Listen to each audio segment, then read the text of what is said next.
Assalamualaikum warahmatullahi wabarakatuh. Anak-anak, pada hari ini Bu Ida akan menjelaskan tentang organ reproduksi perempuan. Sebelumnya saya ucapkan terima kasih karena sudah mensubscribe di channel YouTube saya. Organ reproduksi perempuan yang pertama adalah ovarium. Ovarium berfungsi menghasilkan sel telur atau ovum, hormon estrogen dan hormon progesteron. Kemudian yang ini adalah fimbre. Fimbre atau rumbai-rumbai berfungsi menangkap sel telur.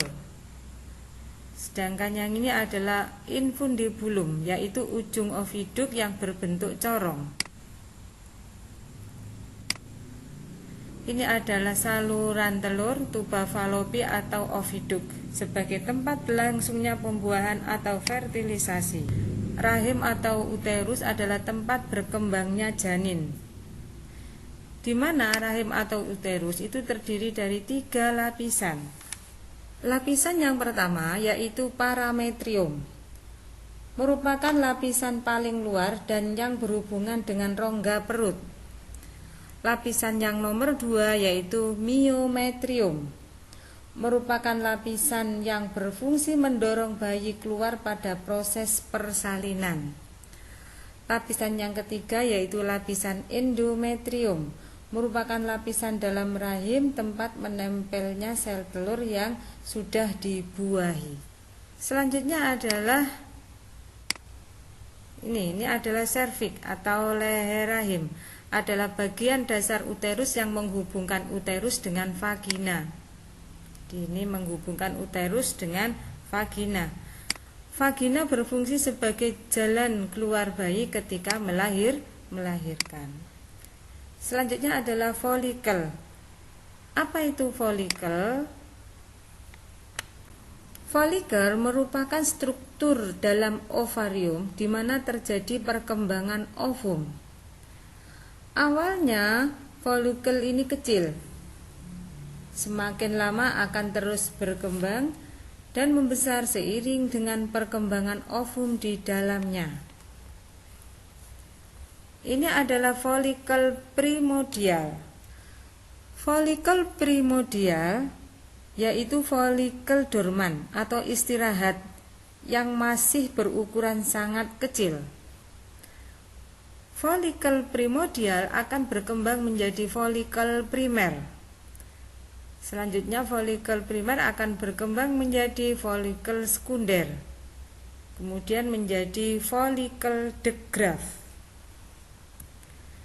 Folikel de Graaff adalah folikel yang telah matang dan siap mengeluarkan ovum di dalamnya. Itu adalah folikel de Graaff.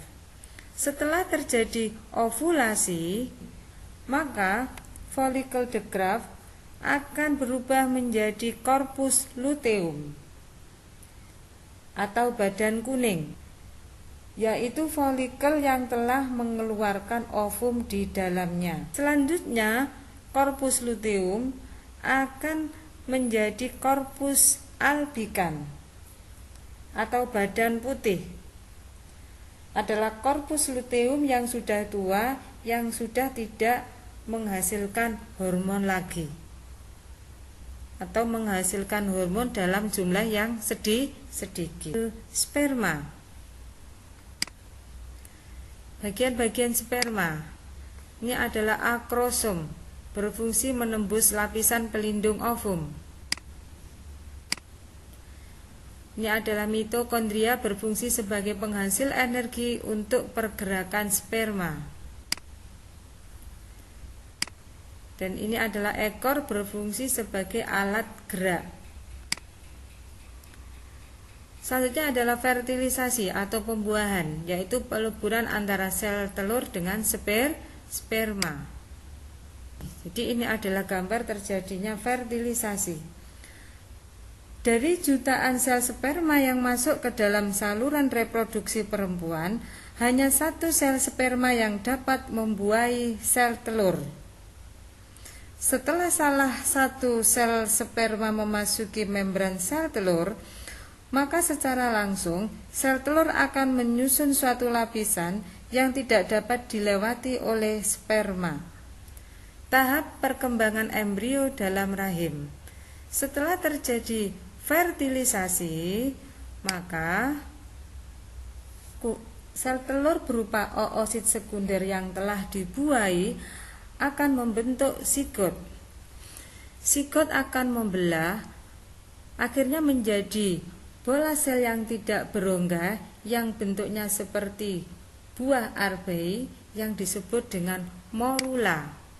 Nah, ini adalah morula. Bentuknya seperti buah arbei. Ini adalah buah arbei. Selanjutnya, morula membelah membentuk bola berongga yang berisi cairan yang disebut tahap blastula. Nah, ini adalah blastula, mempunyai rongga di dalamnya yang disebut blastosol. Ketika blastula itu dibelah, ini berongga. Rongga pada tengah blastula ini disebut blastosol. Sel bagian luar blastula disebut tropoblas yang membantu implantasi. Sel bagian dalam akan berkembang menjadi embrio. Jadi proses implantasi atau menempelnya ovum yang telah dibuahi yaitu ketika fase blastula.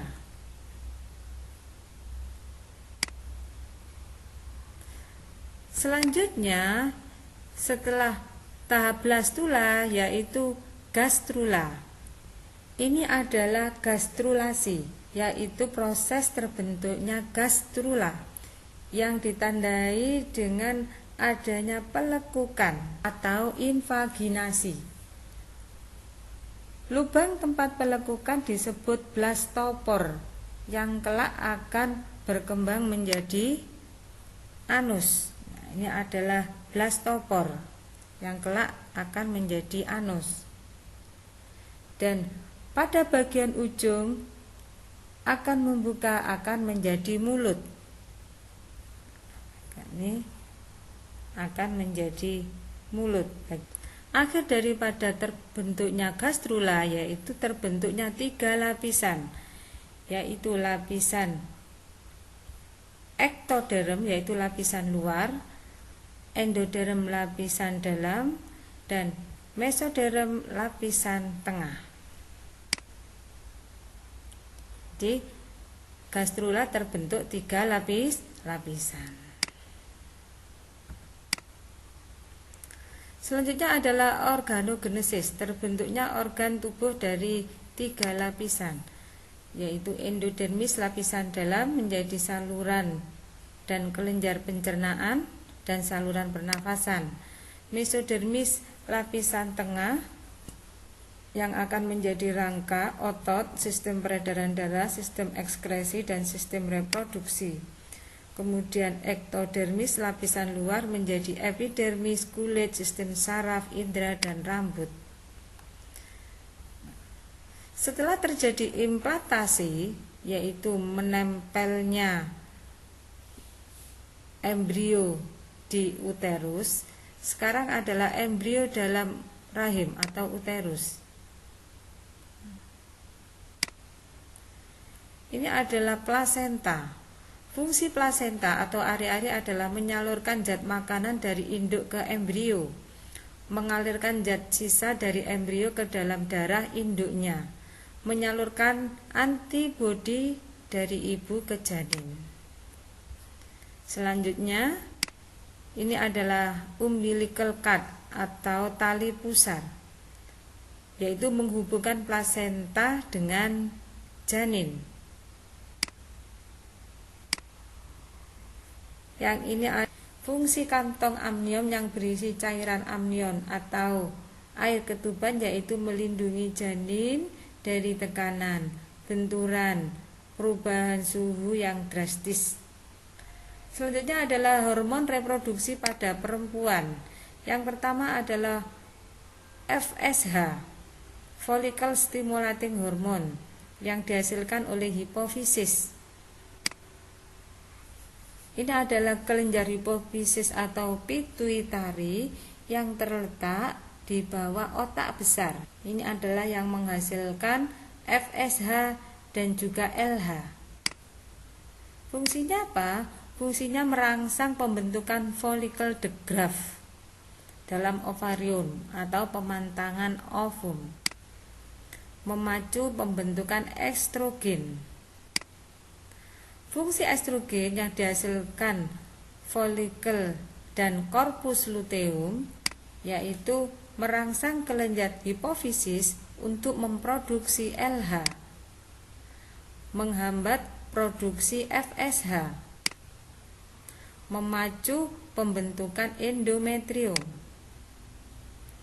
Fungsi LH atau luteinizing hormone yang dihasilkan hipofisis merangsang ovulasi dan perkembangan korpus luteum, merangsang ovarium untuk memproduksi progesteron.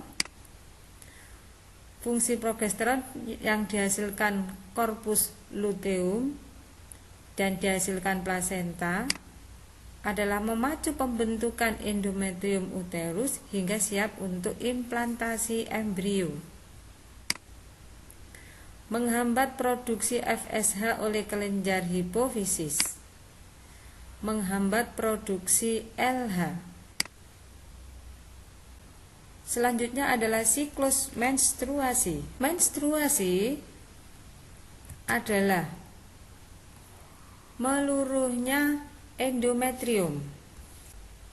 Menstruasi terjadi jika ovum tidak dibuahi sperma sehingga korpus luteum menghentikan produksi hormon estrogen dan progesteron. Ini adalah korpus luteum yang akhirnya akan berubah menjadi korpus albikan. Ini adalah hormon progesteron, grafiknya hormon progesteron. Yang ini adalah hormon estrogen, yang ini adalah FSH, kemudian yang ini adalah LH. Kita lihat di sini, ketika menstruasi itu hormon progesteron sama estrogen itu adalah turun. Dengan turunnya progesteron dan estrogen, maka menyebabkan lepasnya ovum dari endometrium, disertai robek dan luruhnya endometrium, sehingga di situ terjadi pendarahan yang disebut dengan menstruasi. Fase menstruasi itu terjadi selama 5 hari, kurang lebih 5 hari, dari tanggal sini sampai tanggal 1 sampai tanggal 5. Selanjutnya adalah fase praovulasi atau nama lainnya adalah proliferasi. Fase praovulasi yaitu pembentukan kembali endometrium. Adanya estrogen, ini adalah hormon estrogen, menyebabkan pembentukan kembali atau proliferasi dinding endometrium. Selanjutnya adalah fase ovulasi, yaitu lepasnya sel telur dari ovarium berupa oosit sekunder. Jadi ovulasi terjadi pada hari ke-14 seandainya menstruasi dimulai tanggal 1. Pada fase ovulasi kita lihat di sini, hormon yang paling tinggi ini adalah hormon LH. Jadi ini hormon LH ini yang menyebabkan terjadinya ovulasi. Sedangkan ini tadi adalah hormon estrogen yang menyebabkan pembentukan kembali dinding endometrium. Selanjutnya yaitu fase pasca ovulasi. Fase ini nama lainnya adalah sekretori. Fase ini berlangsung selama 14 hari sebelum menstruasi berikutnya. fase pasca ovulasi, yaitu penebalan dan pertumbuhan pembuluh darah pada endometrium. Selanjutnya adalah penyakit pada sistem reproduksi. Yang pertama adalah Acute Immune Deficiency Syndrome. Penyebabnya adalah virus HIV atau Human Immunodeficiency Virus.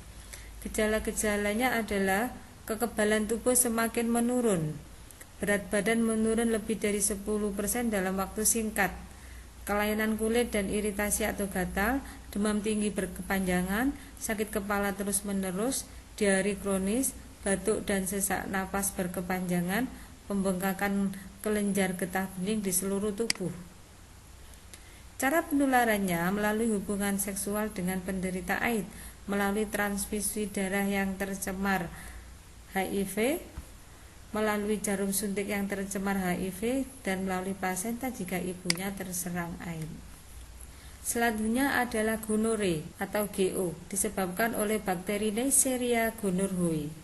Gejalanya adalah pada laki-laki rasa sakit dan keluar nanas saat kencing, kalau pada perempuan keputihan berwarna kuning hijau. Selanjutnya adalah sifilis atau raja singa, disebabkan oleh bakteri Treponema pallidum. Gejalanya adalah luka pada tempat masuknya bakteri, biasanya sekitar kelamin. Herpes simplex genitalis, disebabkan oleh virus herpes simplex tipe 2 atau HSV2.